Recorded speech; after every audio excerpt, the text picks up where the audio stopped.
What's up everybody, and welcome to the channel. Today we're going to take a look at the 2024 Honda Ridgeline. This is a Trailsport all-wheel drive, finished in platinum white with an MSRP at $46,800. Now this isn't your typical mid-size truck. You do have the old school V6, but it's a unibody, kind of like a Honda Pilot with a bed. So is this the ultimate mid-size truck, given you're gonna have some good on-road capabilities and really good practicality while still driving kind of like a car-based SUV? So comment below, what do you guys think? Would you get this over a Tacoma, a Ranger, Nissan Frontier, or a Colorado? Now underneath the hood, you're gonna see that naturally aspirated 3.5 liter V6. It's pumping out 280 horsepower with 262 pound-feet of torque. Has a 9-speed automatic, of course the all-wheel drive system, and then curb weight's around 4,500 pounds. Now this truck also does have some good capabilities. Payload is 1,500 pounds and towing is about 5,000 pounds. Taking a look at the headlights, you got a combination of LED and halogen. Nice dark housing with the black trim up above. You got this nice metallic silver for the upper grille. Trailsport and Honda badge, good openings to provide cooling. More openings down below, and then silver and plastic black throughout the front bumper. We have our turn signal down here with a halogen bulb, LED fog light, and then a cutout to let some airflow out of the front bumper.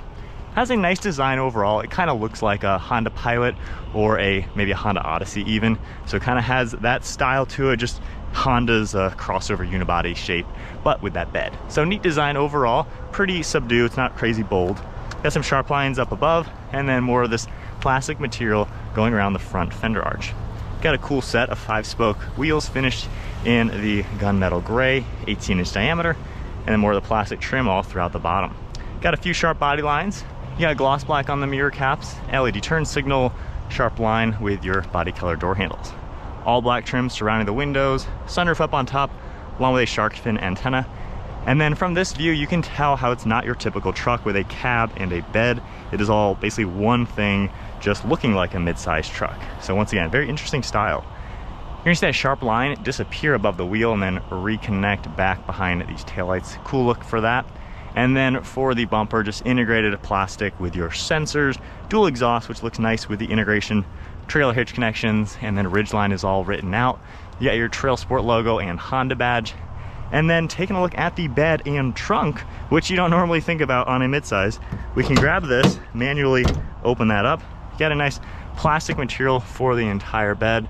Pretty decent in here. It's not the deepest comparing it to the competition, but you could still fit 2 dirt bikes in here, maybe a big lawnmower or something. So usable truck bed for sure, with a bunch of tie hooks.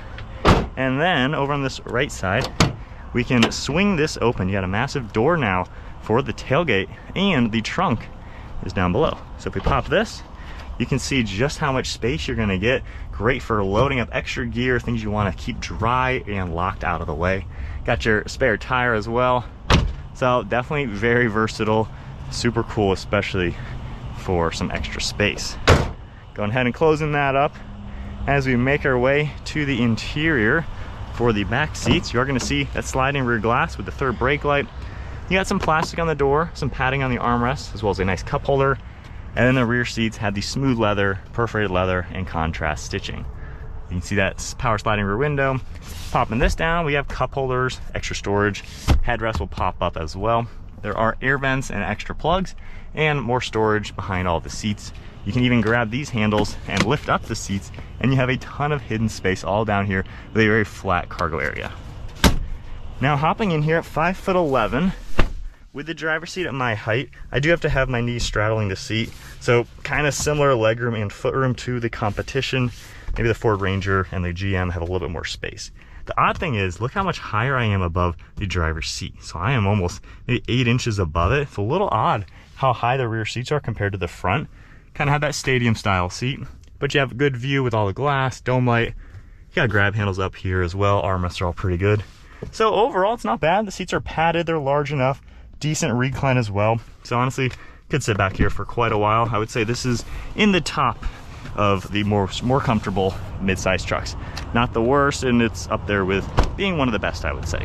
This and the Ranger and the GM are probably up there as the top.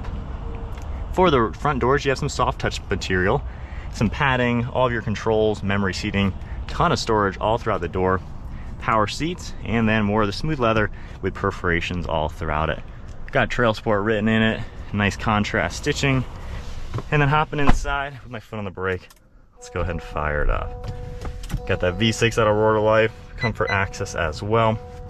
Nice looking steering wheel with the dimpled leather along with smooth. Got all the contrast stitching. Some Bluetooth and audio controls on the left side, along with a button for the screen, cruise control, as well as heated steering wheel. And if we take a look at that center screen, you can see what you got going on. You got your tack and speed, and then on the left side, you can scroll through all sorts of different information. So pretty nice use of space on the screen itself. You can easily see all sorts of different information, brightness, other things like that, some maintenance info. So not bad at all. Steering wheel mounted paddle shifters, and then on the right side, you're gonna see the stock for windshield wipers, headlights over on the left with your turn signal. Got an eco button, a few more controls for the interior like parking sensors, lane assist. You have your mirror control, some soft touch on the dash with this nice faux stitching, and then just some gray plastic trim throughout the dash. Now this screen is a little angled up, so it kind of feels like it's far away, a little odd. However, you have a nice simple screen. All the Hondas are basically gonna look like this. Android Auto and Apple CarPlay, a few more items. Shortcuts down below that. And then to go into reverse, you got a nice backup camera with a few different views. So nice touch right there. Park button as well.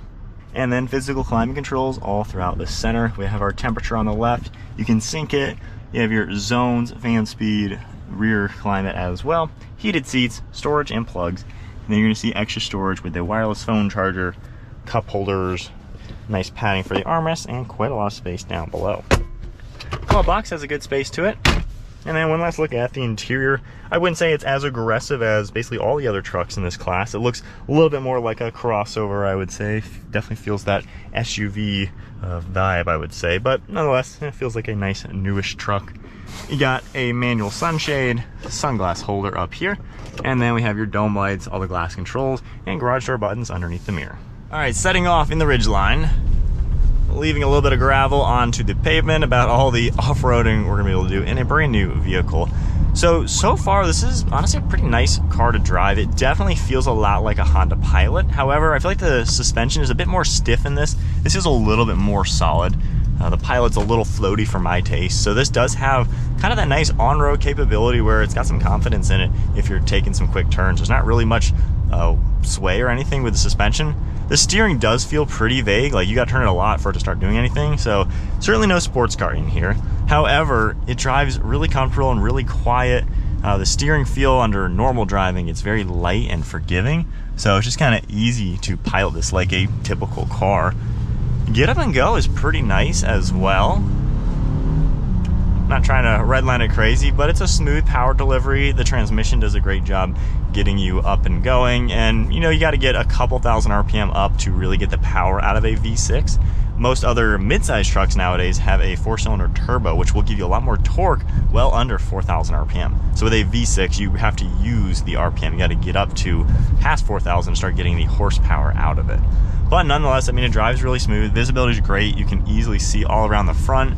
Right shoulder, not bad, as you would expect. And from here, you can tell those back seats are higher. So that definitely is a little odd. You don't really notice it under normal driving. Just when you look there or sit back there, you just notice they're much higher.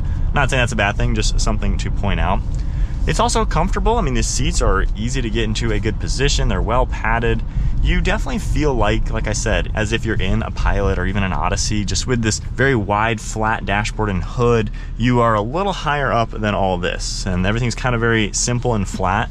A lot of the modern trucks have many more contours, and you feel more like you're like cradled into it. So it's a very different feeling mid-size truck than the competition. But it's easy to drive. It's pretty normal in here, super user-friendly. Honda keeps it very simple. Of course, physical climate controls and everything just make this that much more normal to operate. So really nothing too crazy about the driving experience. It seems like everything is well laid out and easy to operate. It's not a confusing vehicle at all. It's literally as simple as you can get. And it's quiet, it's smooth. This is definitely very good on-road. That is probably the sweet spot for the Ridgeline. If you're never gonna be going true off-roading, obviously this is probably a good way to go. real off-roading, you know, like a lot of Tacoma buyers are going to be doing, where you're going to lift your truck, put 35s on it, do rock crawling, you know, this is not that. So this, while it's the trail sport, this is great for some camping trips up gravel roads, up some dirt hills and stuff like that. This is definitely not a 4x4 off-road rock crawler. But, you know, if you kind of have a semi-adventurous lifestyle for the weekends, you want to do some cool camping trips where you're going to be going down just a basic dirt trail of some sort, I think this would be fantastic, because on the highway, it's going to ride really comfortably, really smooth, and just given its normal storage solutions, you can pretty much take things anywhere. So it seems like a good driving car that can do quite a lot.